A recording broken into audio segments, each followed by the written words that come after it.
paranormal cyclist here. Hello. So, do you think is it possible that we can talk to unseen entities or spirit using this device, PSB7, an FM scanning radio? Alright.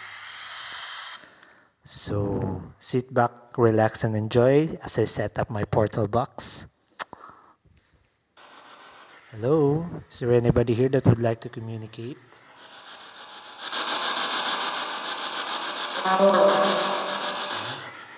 So, as you can see, nandito tayo sa isang operating room. Sa labas lang tayo. Hello?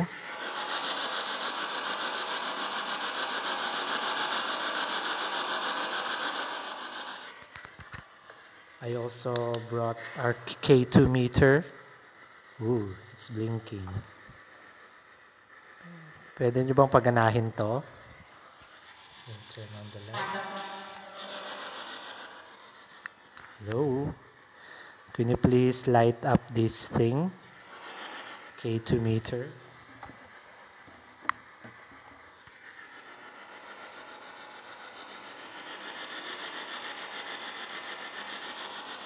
May kasama ba ako ngayon dito?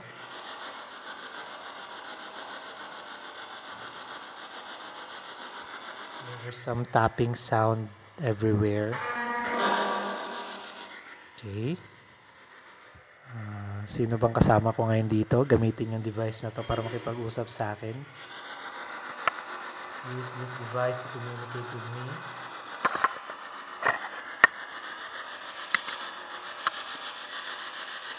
Hello. This is the PSB7. It's scanning right now. We're using FM reverse sweep at 150 milliseconds. Hello. Is there anybody here that would like to communicate?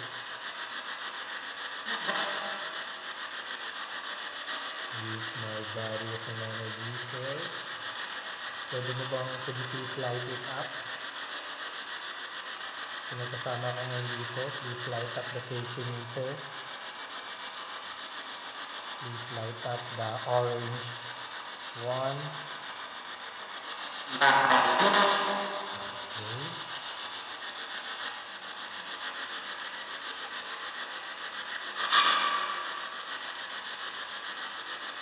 Ilan bang kasama ko ngayon dito?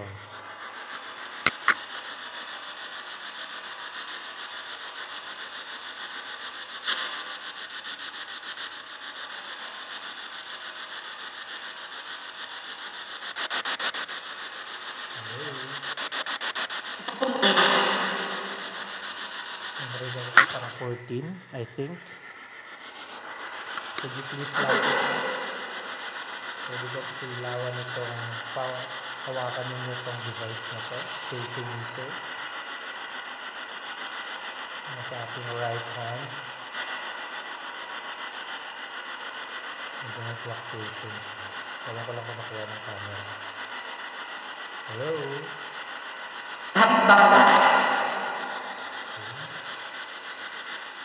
As you can see, I'm still holding the PSB7. It's scanning right now. Hello? Is there anybody here that would like to communicate?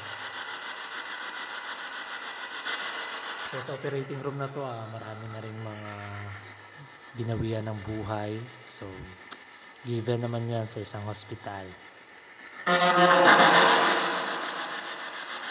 Ilan bang kasama ko ngayon dito?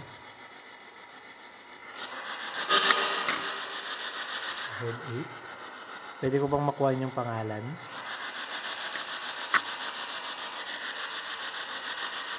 Could you please light up the K2 meter, please? K2 meter, please light it up.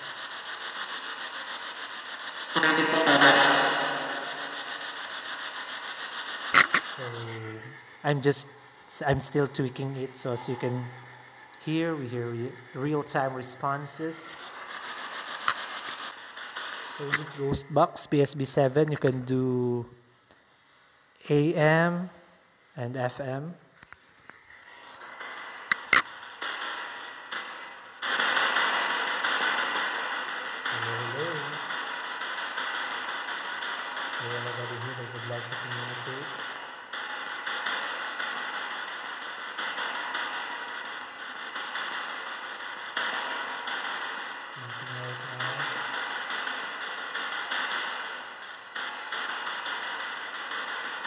So many ITC researchers and paranormal investigators preferred to do a reverse sweep because they get more response compared to forward sweep. So like 88.7, 88.6, 88.5, so onwards instead of going forward. I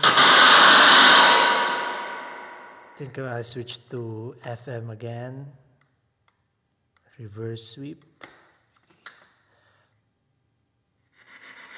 Hello, hello. Could you please use this device to communicate with me?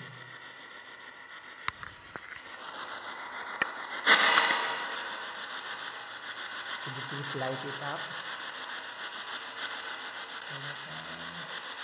Hello? Could you please light up this K2 meter on my left hand? Hawakan mo ko. Touch it.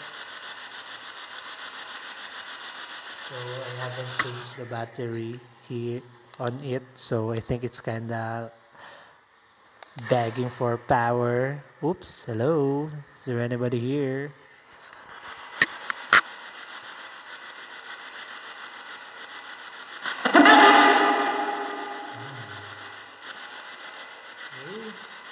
So thank you. If someone or something came through, I'm gonna close the session in 5 seconds.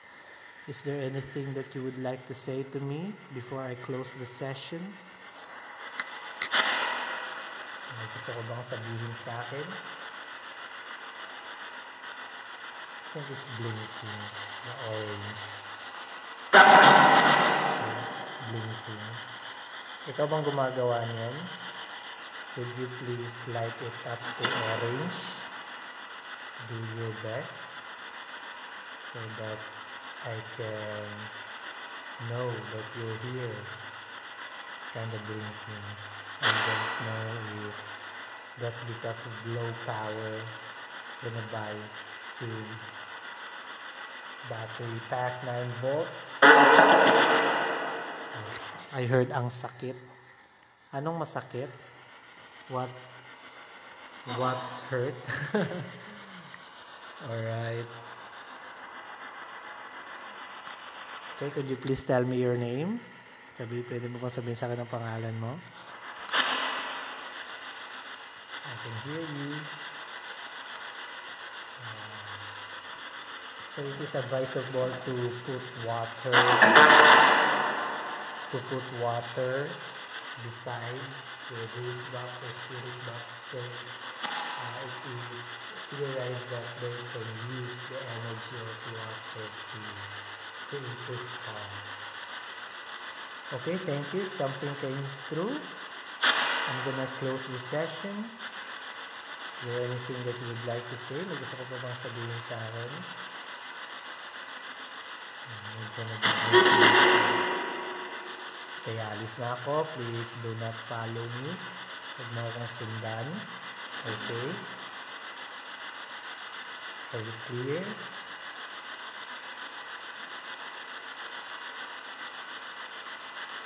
Nakakaintindihan ba tayo? That you shouldn't follow me.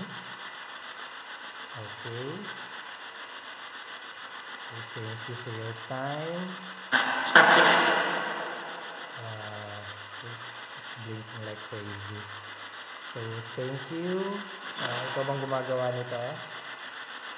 Could you please make it stop? Or it's blinking na we're getting a possible interference. Alright. I'm gonna close the session. Thank you so much. Okay, bye-bye. Okay, thank you. I'm gonna turn off the ghost box. Oops. Bye. Okay, thank you. I'm gonna come back again soon. Okay, that's it. So that's my portal box. This is our main source, the PSB7. Okay, we have the EMF meter. I'm gonna turn it off. I'm gonna turn it on again. think it's blinking because of the low power. So, lobat na ang aking like ito, yung lights. So, Portal Box is powered by, okay, the guitar pedals are powered by power banks. So, it powers the reverb, it powers the noise gate. The speaker has a built-in battery. It has a built-in battery. It is powered by 3 AAAs. So it has a built-in battery also. This is a 9-volt battery. So thank you. If you heard any responses that I haven't got, please comment down the comment section. So shout out to Sir Bernie of Davao Paranormal Society for this and this. Shout out also to Psychic Tito Boy of The Inner Eye, Pahina ng Misteryo. Shout out. Okay, Paranormal Cyclist out.